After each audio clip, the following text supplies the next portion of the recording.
Hello, welcome to the Agora. My name is Lou Dumanis, and with me, as always, is the charming and charismatic Eric Slawich, a.k.a. the pen guy for my UWM friends. Today we'll be diving into a little bit of a discussion about what masculinity is, what a theological kind of analysis of that looks like on both a Hellenic and Christian perspective, and kind of see if we can find some underlining traits of like what masculinity is. And we're going to be diving into things of like faux pas, things that men aren't supposed to do or traditionally aren't supposed to do in an American lens, and trying to see if there are any universal standards that men carry throughout different generations or cultures that we can all kind of agree on to some extent of what masculinity is. So, Eric, I'd like to start. What would you define like a man as? Not so much in the biological sense, but like when does a like a boy become a man to you?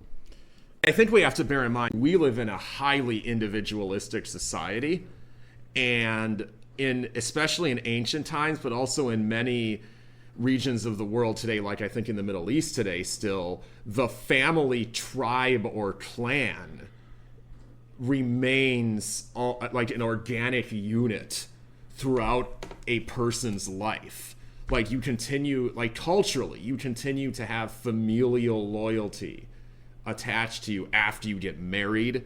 You'll oftentimes, I mean, this was true all over the ancient world. It was true in Bible times in the ancient world. It's not necessarily endorsed by the Bible, but it is what the culture was. Like the family clan would travel as a group. Like you would continue to, like sons would continue to obey their fathers until their fathers died.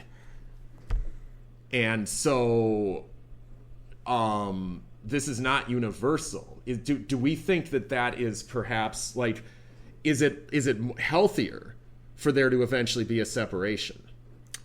I think that'll depend on the culture, right, that you look at, right? Because obviously we would say, could you imagine having to live under the, not to say that either of our dads were particularly, bad, but, or bad at all for that matter. I'm sure you love your dad as much as I love mine, but like, could you imagine having to literally live under their rule and in your age now? I'm 34. I turn 35 in a couple of months, and I could not imagine like telling having to go and report to my dad that I wanted to go and have a drink over the weekend, and him being like, no, I don't want you doing that, like that.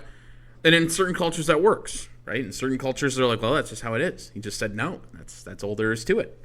And I think in our culture, we would look at that and be like, hell no, right? Because there's like this idea of a lot of rugged individualism. And again, this is, But masculinity comes into that. Yeah. Because when a man or someone, I guess someone who would like medically, biologically be classified as having fully developed, but they still cling to their parents to that degree, what do we say to them? We say, grow up.